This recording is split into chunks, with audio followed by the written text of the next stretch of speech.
समोर आपण देऊया. आपल्या सर्वांना शुभेच्छा देतो आणि या ठिकाणी थांबतो. जय हिंद, जय महाराष्ट्र. धन्यवाद चव्हाणसाहेब.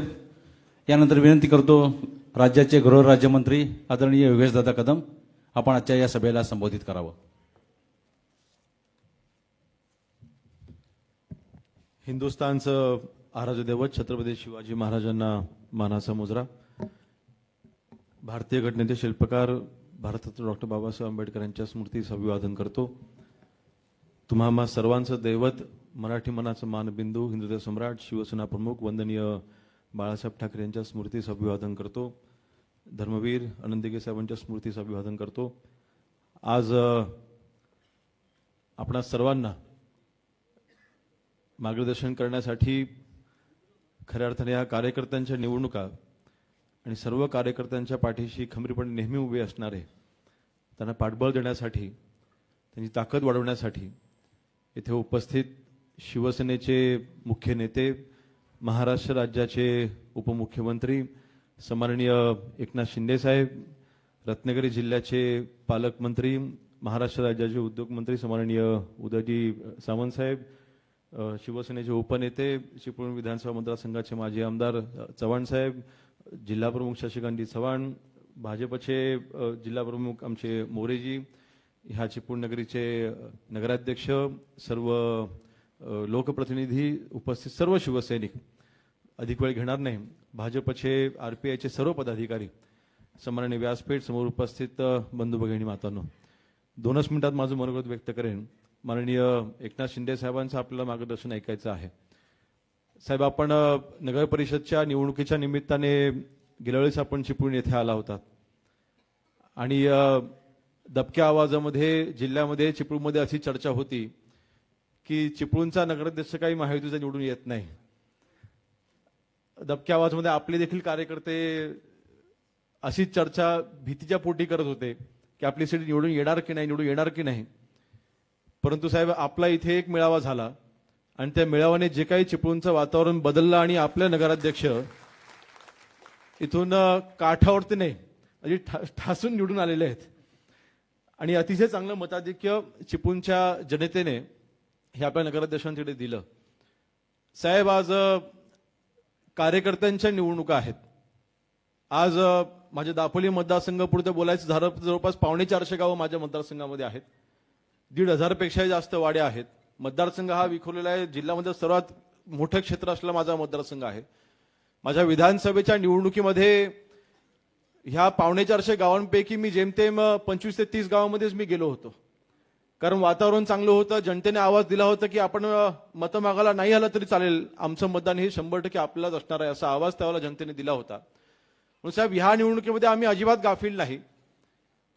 विधानसभेच्या निवडणुकीनंतर आज रत्नागिरी जिल्ह्यामध्ये असलेलं वातावरण हे 100% आपल्या शिवसेनेकरता पोषक आहे आणि परंतु तरी सुद्धा गाफील न राहता मागच्या या 10-15 दिवसाच्या कालावधीमध्ये शेवटी ज्या कार्यकर्त्यांनी आपल्यासाठी दिवस रात्र एक केला त्या कार्यकर्त्यांच्या ह्या निवडणुका आहेत आणि उभा असणारा आपला प्रत्येक कार्यकर्ता हा निवडून आला पाहिजे. ह्यासाठी साहेब अजूनपर्यंत मी जवळपास 100 ते 125 गावांना माझी भेट झालेली आहे. पुढच्या अजून 4 दिवसामध्ये 200 ते 250 गावांपर्यंत माझी भेट पूर्ण होईल. परंतु प्रत्येक कार्यकर्ता माझा निवडून आला पाहिजे ह्यासाठी आम्ही तिथे प्रयत्न करतो आणि 100% आपण यश देखील प्राप्त करू. मागील झालेल्या नगर परिषदांच्या निवडणुकामध्ये आपल्या रत्नागिरी जिल्ह्यामध्ये 21-0 म्हणजे विरोधकांना एकही सीट निवडून न देणारा खेड हा माझा एक नगर परिषद होती साहेब. त्याची 100% पुनरावृत्ती ह्या आपल्या जिल्हा परिषद पंचायत समितीच्या निवडणुकामध्ये. आता खरं तर ही सभा आहे ती महायुतीची सभा आहे, मी काही त्याच्यावर जास्त बोलणार नाही. परंतु माझ्या मतदारसंघामध्ये मला जो काही घेरायचा प्रयत्न झालाय तिथे उभाटाची ताकद वाढवण्याचा काही लोक प्रयत्न करतायत. परंतु साहेब, मी जाहीरपणे सांगितलंय मी सगळ्यांना पुरून राहीन आणि माझ्या मतदारसंघामध्ये असलेले सगळे पंचायत समिती सदस्य, सगळे जिल्हा सदस्य 100% शिवसेनेचे आणून देऊन आपल्याकडे त्यांना मी 100% 9 तारखेला आपल्या वाढदिवसाच्या निमित्ताने आपल्या आशीर्वाद घ्यायला त्यांना घेऊन येईन. हा शब्द मी आपला देतो आणि अधिक वेळ न घेता इथेच थांबतो. जय हिंद, जय भीम, जय महाराष्ट्र. धन्यवाद दादा.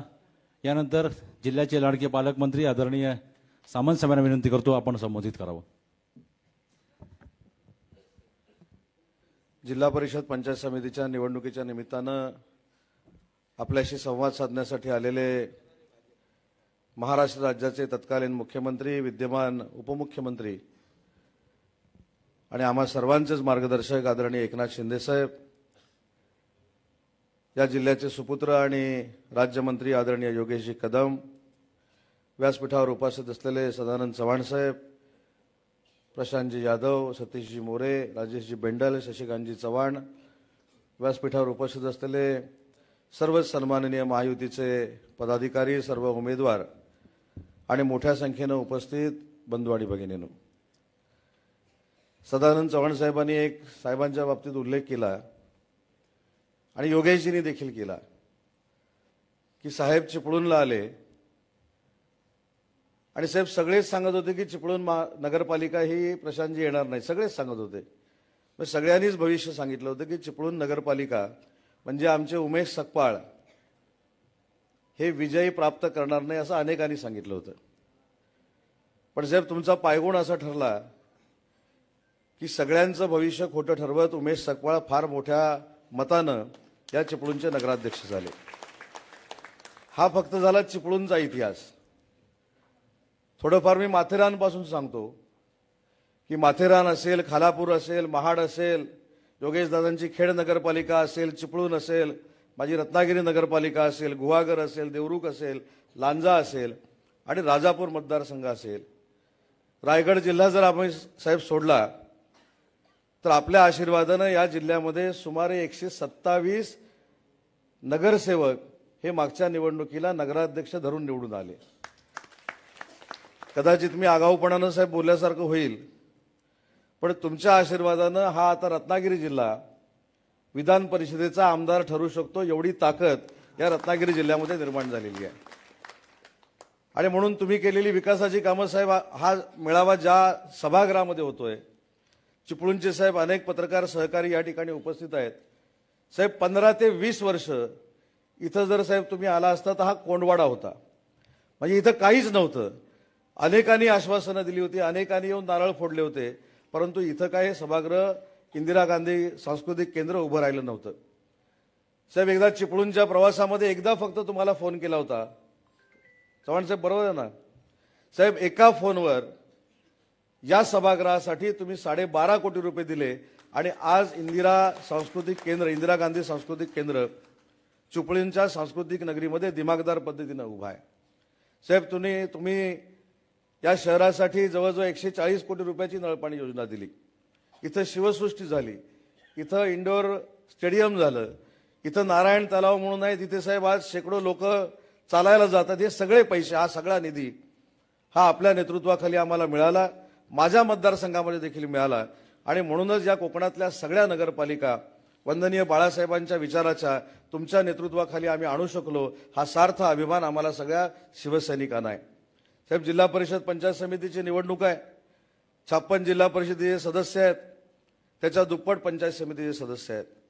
साहेब मी जबाबदारीनं सांगतो की रत्नागिरी जिल्हा परिषदेवर 2/3 मेजॉरिटीनं आम्ही भगवा फडकवू, याच्यामध्ये कुठेही शंका असण्याचं काही कारण नाही. साहेब योगेशजी असतील, मी असतील, आम्ही सगळे सहकारी म्हणून काम करत असताना आम्ही अतिशय कार्यकर्त्यांना ताकद देण्याचा जो निर्णय घेतला आहे हा आपल्याकडे बघून घेतलेला आहे. कारण आमच्या निवडणुका झाल्या, आमच्या निवडणुकांमध्ये आज असलेल्या सगळ्या उमेदवारांनी आमचं पत्रक घराघरापर्यंत पोहोचवलेलं आहे आणि आज पत्रक वाटणाऱ्या कार्यकर्त्याची निवडणूक आहे. त्याच्यामुळे त्यांच्या मागे देखील आम्ही पहाडासारखे तुमच्या नेतृत्वाखाली उभे आहोत आणि म्हणूनच जबाबदारीनं सांगितलं की 2/3 मेजॉरिटीनं रत्नागिरी जिल्हा परिषद आम्ही जिंकू आणि 9च्या 9 पंचायत समितीवर सभापती हे साहेब आपलेच भगवे असतील, तिथं दुसरा कुठचाही सभापती असणार नाही. एवढं साहेब चांगलं वातावरण रत्नागिरी जिल्ह्यामध्ये आहे. आपण केलेली विकासाची कामं आणि आपण दिलेला विकासात्मक निधी, साहेब अनेक लोकांना विकासाचा निधी मागायची अशी सवय होती की या साली जर विकासाचा निधी मागितला तर 5 वर्षांना कधीतरी 25% यायचा, पण तुमच्याकडे विकासाचा निधी मागितल्यानंतर 5 मिनिटांमध्ये येतो, हे रत्नागिरी जिल्ह्यानं मागच्या 3-3.5 वर्षामध्ये बघितलेलं आहे. आज ग्रामीण भागाची निवडणूक आहे आणि ग्रामीण भागाच्या निवडणुकीमध्ये साहेब आपण मुख्यमंत्री असताना प्रचंड या रत्नागिरी जिल्ह्यामध्ये काम केलंय. रत्नागिरी जिल्ह्याला मेडिकल कॉलेज दिलं, रत्नागिरी जिल्ह्याला इंजिनिअरिंग कॉलेज दिलं. हा जो नॅशनल हायवे जो पूर्ण आहे तो पूर्ण करण्यामागे देखील साहेब आपल्या सरकारमध्ये आपला पुढाकार हा मोठा होता आणि आता विद्यमान मुख्यमंत्री देखील पुढाकार घेतात, त्याच्याबद्दल दुमत असण्याचं काही कारण नाही. परंतु ही सगळी विकासाची गंगा रत्नागिरी जिल्ह्यामध्ये जी आली ही साहेब तुमच्या नेतृत्वाखाली आली. आणि अनेक कार्यकर्ते साहेब सांगतात, अनेक कार्यकर्ते, हे मी जबाबदारीने सांगतो की ज्यावेळी तुमचा दौरा रत्नागिरी जिल्ह्यामध्ये असतो त्यावेळी शिवसैनिकांसाठी ती दिवाळी असते. चव्हाण साहेब बरोबर ना? काल आपण जेव्हा मिटिंग घेतली साहेब, तुमच्या येण्यानं जी ऊर्जा निर्माण होते कार्यकर्त्यांमध्ये, आम्ही तर निवडून येणारच आहोत, पण तुमच्या येण्यामुळे जे मताधिक्य मिळेल ते शिवसेना भाजपच्या उमेदवारांना अतिशय मोठं मताधिक्य मिळेल, हा देखील माझा शब्द पालकमंत्री या नात्यानं आपल्याला आहे. साहेब हो का, अजून एक चिठी आली. ते म्हणले एक काम विसरला तुम्ही सांगायला. साहेब ही नगरपालिका निवडून आली, नगरपालिकेच्या सत्काराला मी इकडे आलो आणि साहेब मी मुंबईला आलो आणि तिसऱ्या दिवशी साने गुरुजींची जन्मशताब्दी होती, जयंती होती. साहेब मी तुम्हाला कॅबिनेटमध्ये विनंती केली की ज्या चिपळूण नगरपालिकेला इमारत नाही ती इमारत आपण द्यावी. साहेब 48 तासामध्ये तुम्ही 12 कोटी रुपये दिले. ही चिठी विसरलेली ही देखील माझ्याकडे आली. त्याच्यामुळे विकासाला निधी साहेब कमी पडू देत नाहीत, ही काळ्या दगडावरची रेघ आहे. आणि म्हणून सगळ्या व्यासपीठावरच्या मंडळीने मला विनंती करायची आहे की आपलं ध्येय उद्दिष्ट काय आहे, आपला राजकीय वैरी नक्की कोण आहे. मी वैरी असं म्हणत नाही, राजकीय वैरी कोण आहे हे कधीतरी निश्चित करण्याची आवश्यकता आहे. जर शिंदेसाहेब पायाला भिंगरी लागल्यासारखे महाराष्ट्रामध्ये फिरतायत, देवेंद्रजी देखील फिरतायत, तर आपण सगळ्या दोन्ही पक्षांनी कुठेतरी पहिलं ठरवून घेतलं पाहिजे की आपला राजकीय वैरी हे योगेश कदम आहेत की राजकीय वैरी उभाठ आहे, हे कधीतरी साहेब आपण ठरवण्याची गरज आहे. एका भागामध्ये नक्की चांगल्या पद्धतीची युती झाली, प्रशांतजी याच्याबद्दल दुमत असण्याचं काही कारण नाही, पण माझ्यासारख्या पालकमंत्र्याच्या मनामध्ये कुठेतरी खंत आहे की योगेश दादांच्या मतदारसंघामध्ये आपण युती करू शकलो नाही. त्या कारणावर मला काय अजिबात बोलायचं नाही, ती कारणं काही असू शकतील, पण ज्यावेळी आपण एक संघपणानं जातो, आपण चिपळूणची नगरपालिका लढवली, योगेश दादा देखील प्रचारामध्ये सामील होते, साहेब देखील स्वतः आलेले होते, मी देखील इथं होतो. आपण एक संघ असल्यामुळं जो आपण इतिहास घडवू शकलो चिपळूणमध्ये, हा इतिहास जर आपल्याला घडवायचा असेल तर आपला राजकीय वैरी कोण आहे हे आपल्या सगळ्यांनाच पहिलं ठरवावं लागेल.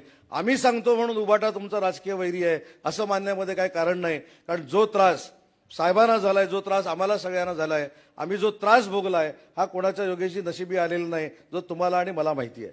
त्याच्यामुळे कुणीतरी याच्यामध्ये पुढाकार घेणं आवश्यक आहे. शेवटी जिल्हा परिषदेची इमारत, साहेब आज जिल्हा परिषदेची इमारत उभी राहते. तुम्ही व्यासपीठावरचे सगळे सदस्य अतिशय भाग्यवान आहात. हे सगळे निवडून साहेब तुम्ही दिलेल्या 100 कोटीच्या नवीन जिल्हा परिषदेच्या इमारतीमध्ये जाणार आहेत. त्या इमारतीच्या उद्घाटनाला देखील साहेब तुम्हाला यायचं आहे.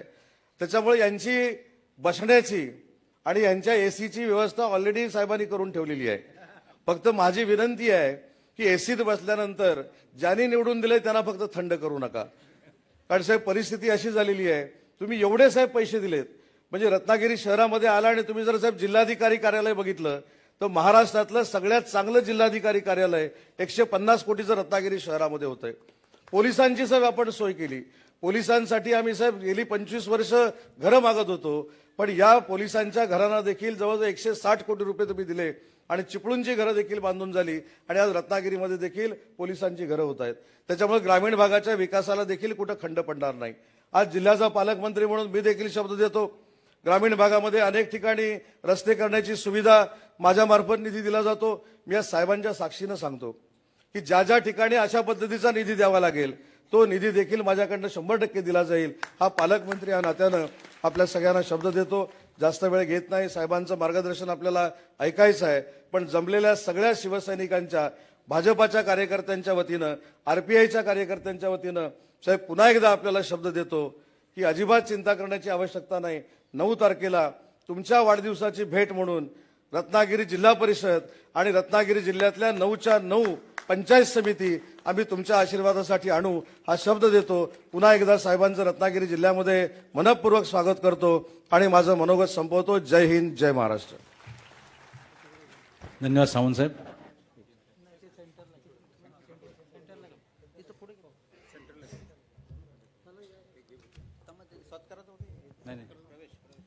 आणि यानंतर आपण सर्वजण ज्यांची आतुरतेने वाट पाहत होतो, ज्यांच्या मार्गदर्शन प्रवेश नाही म्हणतात ना, नको म्हटलं ना,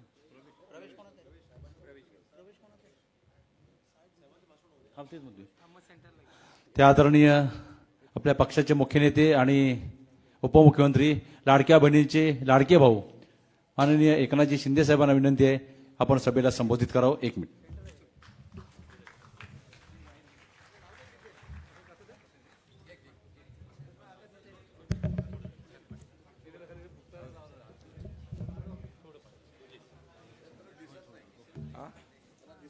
कोणा दिसत नाही अच्छा, मीडिया एक मिनिट साहेब, एक मिनिट.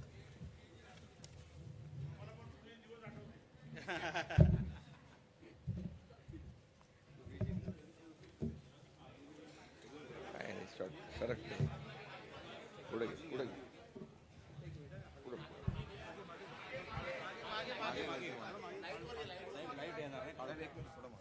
वा.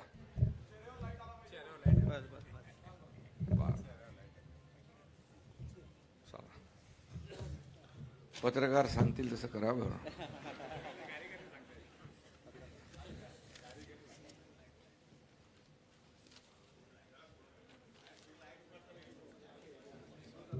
छत्रपति शिवाजी महाराज की जय भवानी. आजच्या या सभेला उपस्थित, खरं म्हणजे मगाशीच आपण अजितदादांना श्रद्धांजली वाहिलेली आहे. राज्याचे आमचे सहकारी उपमुख्यमंत्री अजितदादांचं अकाली निधन झालं. एक दिलखुलास मनमिळावू स्पष्ट वक्ता आपल्यामध्ये नाही आहे. आणि अशा या दुःखाचं सावट असताना या कठीण परिस्थितीमध्ये निवडणुकाही आहेत. निवडणुकाही आपल्याला टाळता येत नाहीत. या निवडणुका कार्यकर्त्यांच्या आहेत. नेत्यांच्या निवडणुका लोकसभा विधानसभा झालेल्या आहेत आणि हेच कार्यकर्ते आपल्या खासदार आमदारांच्या निवडणुकीमध्ये काम करत असतात. आणि म्हणून अशा परिस्थितीत देखील कार्यकर्त्यांची भावना असते की नेत्यांनी, आमच्या प्रमुख मंडळींनी आमच्या निवडणुकांमध्ये प्रचाराला यावं.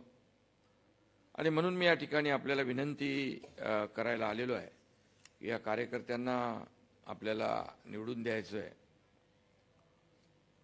शिवसेना, भाजपा, आरपीआयचे सर्व पदाधिकारी आज व्यासपीठावर आहेत आणि या सभागृहात देखील सर्व महायुतीचे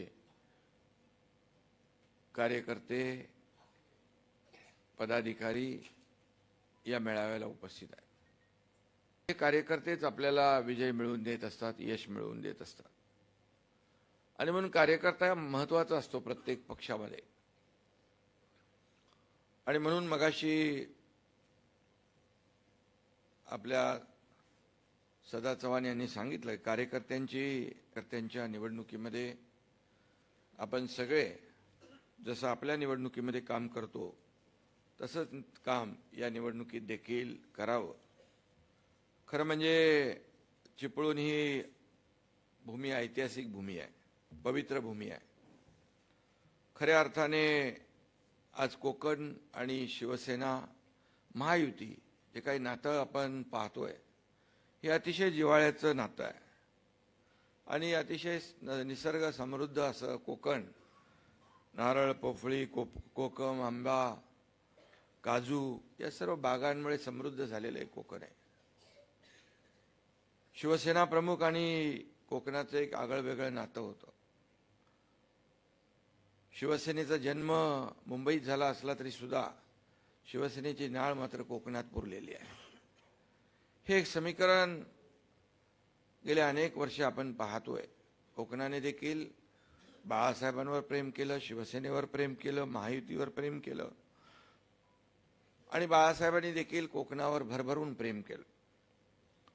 आज आपण या ठिकाणी निवडणुका जिल्हा परिषद आणि पंचायत समितीच्या लढवतोय. या जिल्हा परिषदमध्ये देखील मला वाटतं मागची चिपळूण नगर परिषद तर तुम्ही जिंकली, नगराध्यक्ष आला आणि नगरसेवक पण आले. अनेक इतिहास घडवला.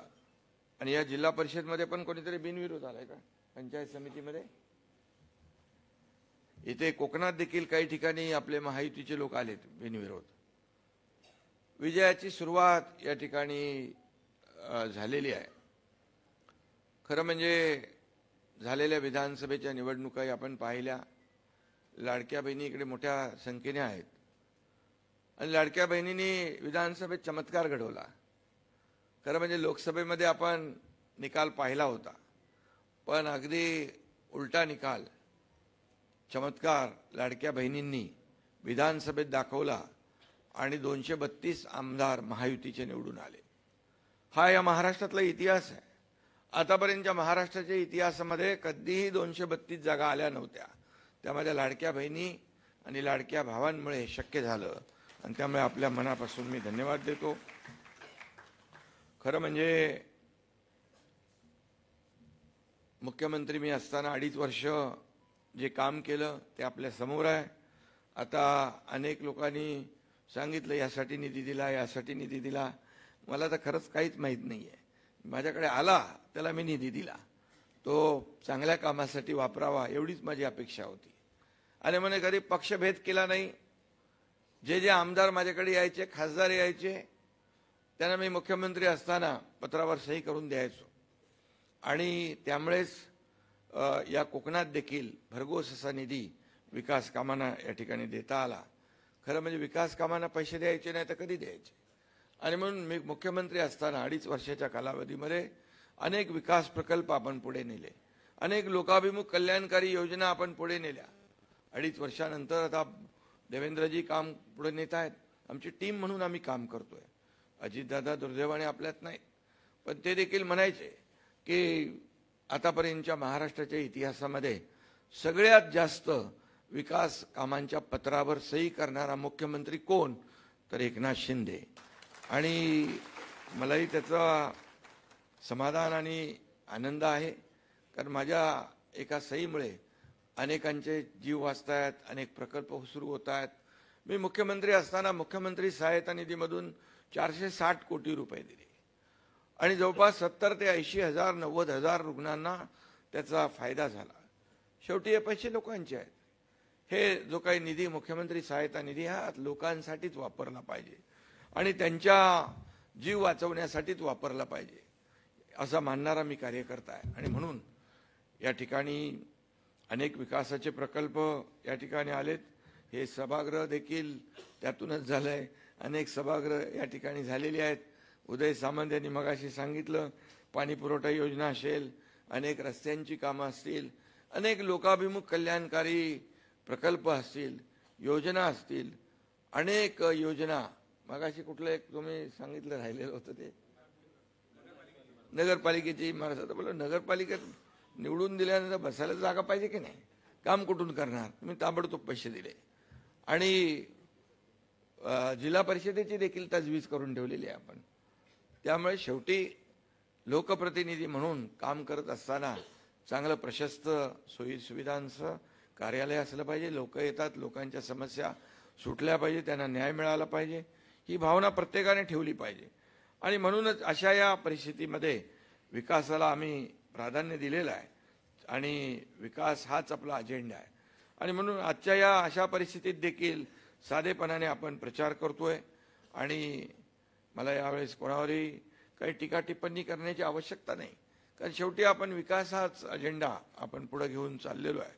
आणि म्हणून या चिपळूणमध्ये जे जे काही विकासाचे प्रकल्प आहेत, मला आठवतंय मी मुख्यमंत्री असताना मुख्यमंत्री माझी लाडकी बहीण योजना केली, लेक लाडकी लखपती योजना केली, एस टीमध्ये 50% सवलत देण्याचा निर्णय पण घेतला, मुलींना उच्च शिक्षण आपण मोफत केलं, शेतकरी सन्मान योजना आपण केली. प्रधानमंत्री मोदीजी 6,000 रुपये देत होते, आपण आणखी सन्मान योजनेमध्ये 6,000 रुपये टाकले. पीक विमा योजना अतिशय आपण सोपी केली. अनेक योजना आपण त्या काळामध्ये केल्या. वयोश्री योजना केली, ज्येष्ठांना योजना केल्या, युवकांसाठी योजना केल्या, शेतकऱ्यांसाठी अनेक योजना आपण त्या काळामध्ये केल्या. एवढं शासन आपल्या दारी आपण घेऊन गेलो. आणि आरोग्याच्या देखील अनेक योजना आपण केल्या.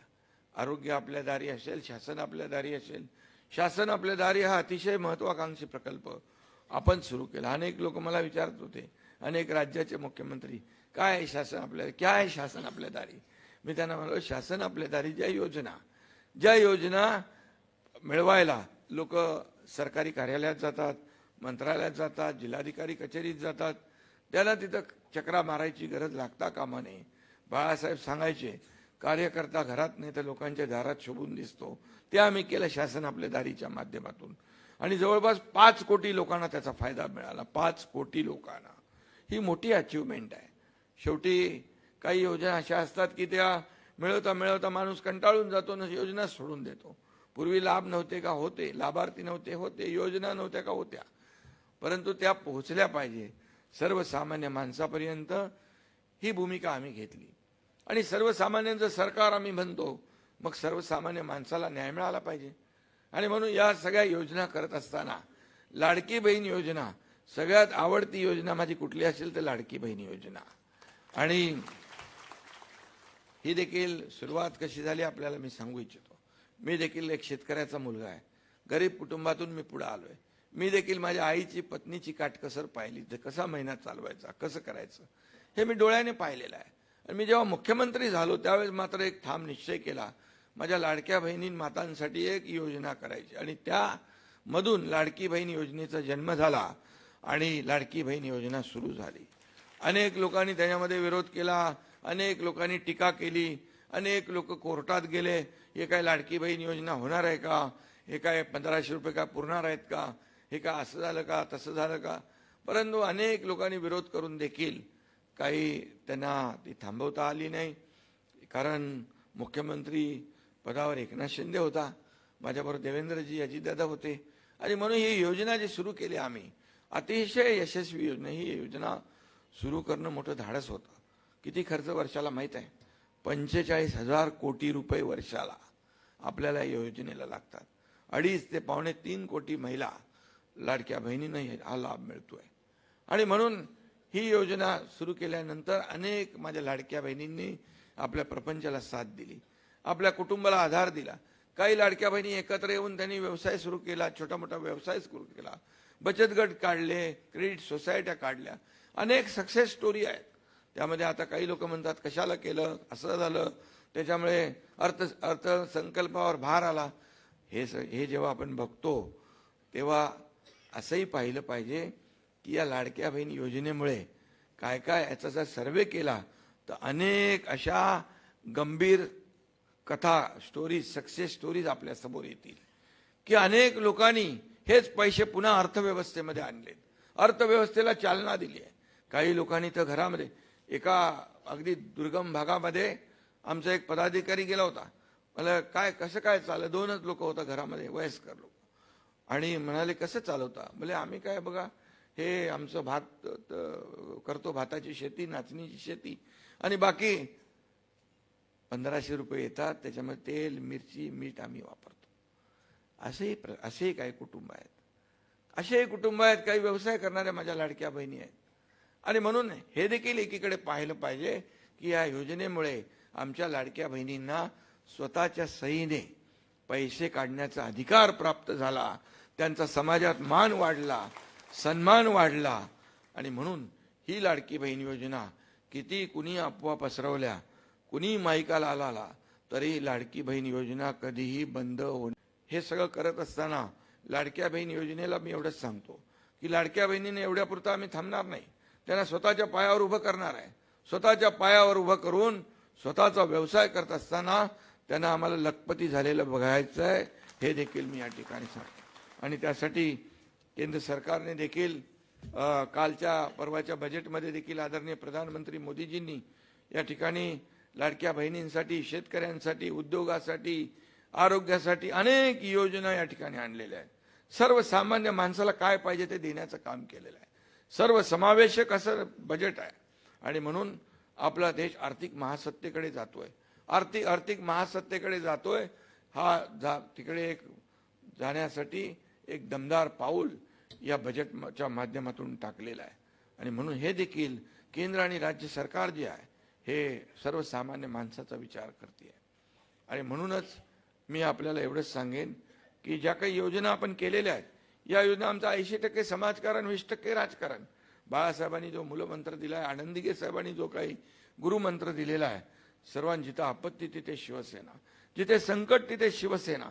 इथं मला वाटतं महापूर होता तेव्हा मी आलो होतो या भागामध्ये, कोल्हापूरमध्ये होता तेव्हाही गेलो होतो, इथे आला त्याही वेळेस पूर आला, मी सगळी यंत्रणा घेऊन आलो होतो.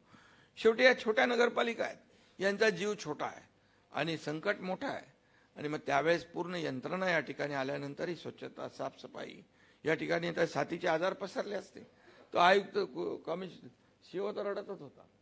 म्हणजे ते एवढं सगळं बघून, एवढं सगळं संकट बघून मला काय करणार आहे, बा काळजी करू नको, एकनाथ शिंदे आलेला आहे, त्यामुळे काळजी करण्याचे कारण नाही. आणि त्यामुळे जिथं मोठमोठी कामं असतात, मोठी संकट येतात, तिथे आपण पोहोचतो. ईर्ष्यावाडीसारखी घटना झाली, मी मुख्यमंत्री असताना तिथं पोहोचलो. शेवटी मुख्यमंत्री म्हणजे काय, सर्वसामान्य कार्यकर्त्याच्या मागं उभं राहणं, सर्वसामान्य माणसाच्या जनतेच्या मागं उभं राहणं. मुख्यमंत्री पोहोचले की सगळी यंत्रणा पोहोचते. मला तिथं उदय सामंत वगैरे अनेक मंत्री होते, मला बोलले जाऊ नका तिकडे वरती, पार असा कडा होता, पण वरतीची परिस्थिती भयान होती. त्यावेळेस वादळ वारं होतं, धुकं होतं, आणि अशा काळात ते मदत यंत्रणा काम करत होती, बचाव यंत्रणा काम करत होती. अतिशय वरती भयानक दृश्य होतं. ज्यांच्या घरातली लोक मयत झाली होती, मुलं मयत झाली, त्यांच्या आई वडिलांचा आक्रोश मी तिथे ऐकत होतो. फार मनाला वेदना देणारा ती परिस्थिती होती. एकीकडे वरून खाली काय आणायचा विषयच नाही आहे, सायकल पण जाऊ शकत नाही, फक्त चालत जायचं आहे. एकीकडे जे दगावलेले, मृत्यू झालेले, त्यांचे त्या खड्डे खरून त्याच्यामध्ये त्यांना दफन करण्याचं, गाडण्याचं काम, माती देण्याचं काम सुरू होतं. एकीकडे ढिगारा उपसण्याचं काम सुरू होतं. मग कसं काय एकनाथ शिंदे खाली बसून माहिती घेऊ शकतो? हा एकनाथ शिंदे कार्यकर्ता आहे, कार्यकर्ता म्हणून काम करत होता. मुख्यमंत्री म्हणून होता त्यावेळी कार्यकर्ता म्हणून काम केलं, आजही कार्यकर्ता म्हणून काम करतोय, उद्याही कार्यकर्ता म्हणून काम करणार आहे. आणि म्हणूनच मी या कार्यकर्त्याच्या निवडणुकीमध्ये आलेलो आहे. कार्यकर्त्याची निवडणूक असते, हाच कार्यकर्ता आपल्याला मोठं करतो.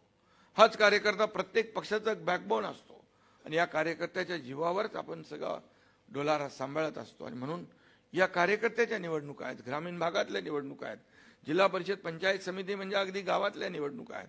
आणि म्हणून या गावातल्या निवडणुका गावाला विकासाकडे न्यायचं असेल आपल्याला, तर निश्चितपणे विश्वास तर आपण सगळ्यांनी दिलाय. एवढा आत्मविश्वास आमच्या इथल्या महायुतीच्या नेत्यांनी दिलेला आहे की नक्कीच या रत्नागिरी जिल्ह्यावर भगवा फडकल्याशिवाय राहणार नाही. ही काळ्या दगडावरची भगवी रेग आहे.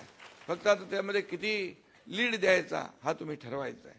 आणि म्हणून मी जो आलोय तुम्हाला विनंती करायला आलेलो आहे. आणि म्हणून मी या ठिकाणी एवढंच सांगेन की येणाऱ्या 7 तारखेला आपण या महायुतीला विजयी करायचा आहे. धनुष्यबाण असेल, कमळ असेल, 2 निशाणी आहेत ना आपल्या, या निशाणी समोरचं बटन दाबायचं आहे आणि सर्वच्या सर्व उमेदवारांना विजयी करा अशी विनंती मी तुम्हाला करण्यासाठी मुद्दाम इथं आलोय. त्याचबरोबर काही मला या ठिकाणी सांगितलंय, पैसे किती दिले ते का मी सांगत नाही, ते मी कधी हिशोब ठेवतच नाही, कारण एवढे प्रकल्पाला पैसे दिलेत की आता तो हिशोब ठेवणं, कारण मी या हाताने दिलेले या हाताला देखील कळू देत नाही, असा माझा स्वभाव होता पहिल्यापासून, आताही आहे. आणि म्हणूनच मला काय मिळालं यापेक्षा सर्वसामान्य जनतेला काय मिळालं, या महाराष्ट्रातल्या तमाम लोकांना काय मिळाले हे पाहणारा एकनाथ शिंदे आहे. आणि म्हणूनच किती प्रॉपर्टी कमवली, किती पैसे किती कमवले, किती संपत्ती कमवली, यापेक्षा किती माणसं कमवली आणि माणसांचं प्रेम कमवलं, हे माझ्यासाठी महत्त्वाचं आहे. मी अनेक ठिकाणी जातोय या प्रचार सभेमध्ये.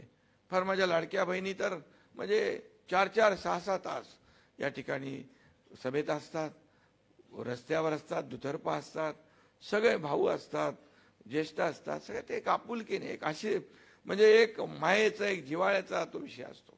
आणि आशीर्वाद द्यायला रस्त्याच्या दुतर्फा ते चित्र पाहिल्यानंतर एक समाधान वाटतं की 2.5 वर्षात जे केलेलं काम आहे ते मार्गी लागलं, त्याचं चीज झालं. आणि म्हणूनच 2.5 वर्षात केलेल्या कामामुळे 232 जागा महायुतीच्या निवडून आल्या. आता देखील वर्षभरामध्ये देवेंद्रजी आणि आमची टीम काम करते, हे राज्याला पुढे नेतोय आम्ही.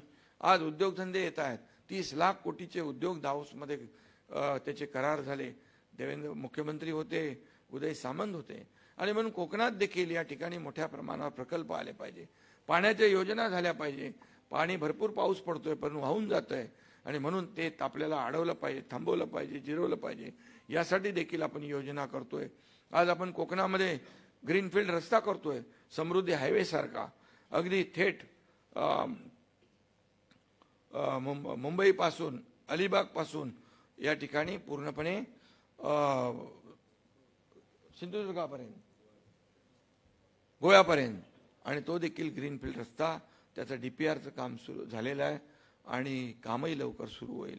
या कोकणाच्या विकासासाठी देखील आपण एक प्राधिकरण करतोय, कोकण विकास प्राधिकरण, त्याला देखील बळ देतोय आपण. छोटे छोटे उद्योग या ठिकाणी आणायचे आहेत, मोठे उद्योग तर आहेतच. आणि परवाच्या बजेटमध्ये देखील काजू आणि आंब्यासाठी आणि मत्स्य व्यवसायासाठी देखील चालना दिलेली आहे. कोकणाला देखील यामध्ये प्राधान्य दिलेलं आहे, महाराष्ट्राला प्राधान्य दिलेलं आहे, रस्त्यांसाठी प्राधान्य दिलं आहे, रेल्वेसाठी प्राधान्य दिलेलं आहे. आणि म्हणून हे सगळं जे आहे हे आपण काम करत असताना डबल इंजिनचं सरकार म्हणून काम करत असतो. योगेशला थोडा वेगळा अनुभव आहे, पण तरी योगेश भक्कम आहे, चिंता करण्याची कारण नाही. आणि म्हणून हे जे काही डबल इंजिनचं सरकार आदरणीय प्रधानमंत्री नरेंद्र मोदीजी जे देशाला पुढे नेत आहेत आणि म्हणून महाराष्ट्रात देखील त्याच्यामध्ये योगदान मोठं असलं पाहिजे. आणि म्हणून महाराष्ट्राला देखील आपण पुढे घेऊन चाललोय.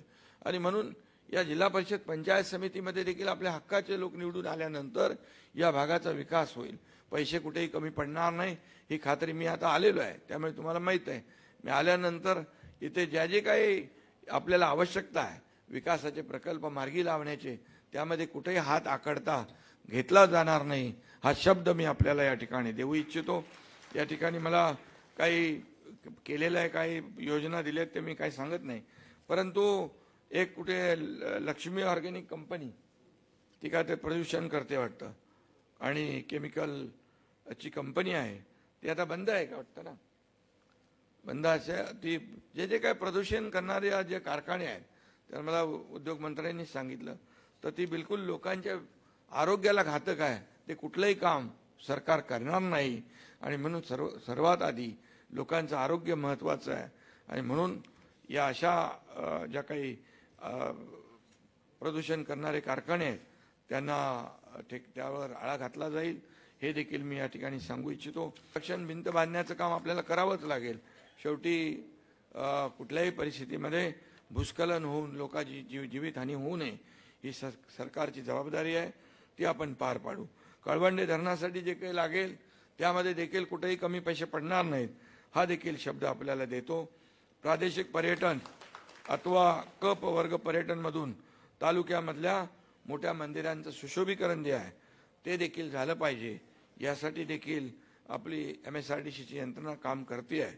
त्यामध्ये देखील पर्यटन विभागाची यंत्रणा काम करते आहे, त्यामध्ये देखील कुठेही कमी पडणार नाही. महिला सक्षमीकरणाच्या दृष्टीने बचत गटांसाठी व्यावसायिक केंद्राची उभारणी, मी मगाशीच सांगितलं की महिला बचत गट जे आहेत त्यांना अधिक सक्षम करण्याची आवश्यकता आहे आणि त्यांनी बनवलेल्या ज्या काही वस्तू आहेत त्या विकायच्या कुठे. आणि म्हणून अशा प्रकारची मॉलची आवश्यकता आहे, व्यावसायिक केंद्राची आवश्यकता आहे, त्यांना प्रशिक्षण देणारी केंद्रांची देखील आवश्यकता आहे. आणि म्हणून आपण ठरवलेलं आहे लखपती दिदी योजना या ठिकाणी आपण पुढे आणतोय. आणि म्हणूनच या सर्व माध्यमातून महिलांना सक्षम करणं, युवकांना सक्षम करणं, शेतकऱ्यांना आधार देणं, या ज्येष्ठांना आधार देणं, हे सगळं आता परिवहन सेवेतून ती तीर्थयात्रा बंद झाली योजना आता म्हणजे स्लो आहे, आपण ते आता परिवहन तीर्थाटन काहीतरी योजना केली आहे. मी परिवहन मंत्र्यांना सांगितलं रे बाबा हे सुरू करा, तर ते देखील आता सुरू झालेलं आहे. तीर्थक्षेत्र कुठे कुठे जे ज्येष्ठांना जायचं असेल तर आपल्या त्या ST मधून जशी 50% सवलत माझ्या लाडक्या बहिणींना दिली, ज्येष्ठांना तर आपण मोफत केलंय, पण या तीर्थक्षेत्र जे आहे ते दर्शन त्यासाठी देखील आपण योजना केली. नवीन किती योजना केलेल्या आहेत आपण. त्यामुळे आपण एवढंच काम करायचं आहे की सरकारने केलेल्या योजना लोकांपर्यंत पोहोचवा आणि जे त्या भागातल्या काही समस्या आहेत त्या आमच्यापर्यंत पोहोचवा, त्याचा निकाल लागेल आणि त्या सोडवल्या जातील एवढीच आपल्याला खात्री देतो. आणि पुन्हा एकदा मी सांगतो, चिपळूणच्या विकासामध्ये, चिपळूणमध्ये आपण भरभरून या ठिकाणी जागा महायुतीच्या निवडून द्या हे मी सांगायला आलोय. आणि म्हणून मगाशी सदा चव्हाण मला सांगत होते की मला पण काहीतरी काम पाहिजे. तुम्हाला एक काम नाही, जबाबदारी चांगली मिळेल, काही काळजी करू नका. आणि शेवटी कार्यकर्ते काम करणारे पक्ष आपला शिवसेना पक्ष हा कार्यकर्त्यांचा आहे, कार्यकर्त्यांचा सन्मान वाढवणार आहे. तर कोणी मालक नाही, कोणी नोकर नाही, सर्व आपण कार्यकर्ते आहोत. त्यामुळे कार्यकर्त्यांचा सन्मान करणारा हा पक्ष आहे. महायुतीने आपण निवडणुका लढवतोय, एक ताकदीने या ठिकाणी आपण पुढे जातोय. मला विश्वास आहे चिपळूणमधल्या सर्वच्या सर्व जिल्हा परिषद आणि पंचायत समित्या आपण जिंकल्याशिवाय राहणार नाही अशा प्रकारचा विश्वास या ठिकाणी व्यक्त करतो. आणि जाता जाता एवढंच सांगतो की तुमचं जे काही 7 तारखेला मतदान जे आहे फक्त उमेदवाराला मतदान करण्यापुरतं नाही आहे. या चिपळूणचा भविष्याचा फैसला करणारी निवडणूक आहे. या भवितव्याची निवडणूक आहे. विकासाची निवडणूक आहे. तुमचं मत म्हणजे विकासाला मत आहे. तुमचं मत म्हणजे कामाला मत आहे. आणि म्हणूनच जी कामं झालीत ती झालेली आहेत. पण ज्या कामांना उर्वरित कामांना जो निधी लागणार आहे तो निधी कमी पडणार नाही हा शब्द एकनाथ शिंदे तुम्हाला द्यायला आलेला आहे. मी एकदा शब्द दिला की शब्द आपल्याला माहिती आहे मी पाळतो. त्यामुळेच माझ्यासारख्या कार्यकर्त्यावर 50 आमदारांनी विश्वास ठेवला आहे 2022 मध्ये. आणि तेही आपण पाहिलेलं आहे. 2022ला महाराष्ट्रातल्या सर्वसामान्य लोकांच्या मनातलं सरकार आपण स्थापन केलं. महायुतीचं सरकार स्थापन केलं आणि त्यामुळेच विकासाला चालना मिळालेली आहे. हा विश्वासाचा भाग आहे. आपण जे बोलतो ते पाळलं पाहिजे. राजकारणामध्ये शब्दाला महत्त्व असते, कमिटमेंटला महत्त्व असते आणि जे आपण बोलू तसं चाललं पाहिजे, वागलं पाहिजे याला महत्त्व असतं. आणि मी एक साधा माझ्याकडे त्रिसूत्री आहे. ॲक्सेसिबिलिटी आहे, माझी सिम्प्लिसिटी आहे आणि क्रेडिबिलिटी आहे. 3 विषयावर मी माझं काम चालू आहे. आणि म्हणून राजकारणामध्ये क्रेडिबिलिटी म्हणजे विश्वासार्हता सगळ्यात महत्त्वाची आहे. ती आपल्याला गमावता कामा नये. बाळासाहेब नेहमी सांगायचे सत्ता येते, सत्ता जाते, पुन्हा येते, पण नाव गेलं की पुन्हा येत नाही. आणि म्हणून ते नाव टिकवण्याचं काम आपल्याला प्रत्येकाने केलं पाहिजे अशा प्रकारची भावना या ठिकाणी व्यक्त करतो. पुन्हा एकदा आपल्या सगळ्यांना मनापासून धन्यवाद. 7 तारखेला जिथं धनुष्यबाण आहे तिथे धनुष्यबाणासमोरचं बटन दाबा, जिथं कमळ आहे कमळासमोरचं बटन दाबा आणि या सर्वच्या सर्व उमेदवारांना विजयी करा आणि रत्नागिरीवर महायुतीचा भगवा डौलाने फडकवा. जय हिंद, जय महाराष्ट्र.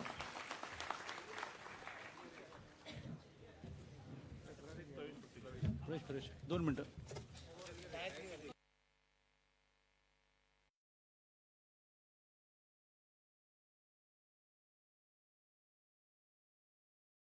या ठिकाणी कुणी सभागृह सोडू नये, कुणी सभागृहात जाऊ नये. या ठिकाणी एक प्रवेश आहे माननीय शिंदे साहेबांच्या उपस्थितीमध्ये. आदोरे येथील उबाटामधून हा प्रवेश होतोय. सन्मान्य प्रकाश आंबरे, सुभाष चव्हाण, नितेश चव्हाण, प्रशांत चव्हाण, अरुण मोहिते, दिनेश कदम, दिलीप कदम, संजीव चव्हाण, सागर चव्हाण, सुशांत कदम, अनिकेत चव्हाण, महेश चव्हाण, प्रवीण आंबरे, युवराज चव्हाण, जनार्दन चव्हाण, दत्ताराम चव्हाण, अनिल कदम, राजेश चव्हाण, जितेंद्र चव्हाण, सुनील कदम, संतोष कदम, अक्षय कदम, मयूर चव्हाण, सोहम चव्हाण, महेश चव्हाण आणि प्रीतम आंबरे. त्याचप्रमाणे महिला आघाडीमधून युवतीच्या उपतालुका प्रमुख रेश्मा राकेश चव्हाण, माजी सरपंच आलोरे अंजली, अरुण मोहिते, शीतल चव्हाण, दर्शना कदम, अनिता कदम, योगिता चव्हाण आणि सुवर्णा चव्हाण हे सर्वजण आज उबाटामधून आपल्या शिवसेनेमध्ये प्रवेश करतायत. या सर्वांचं आपण मनपूर्वक स्वागत करूया.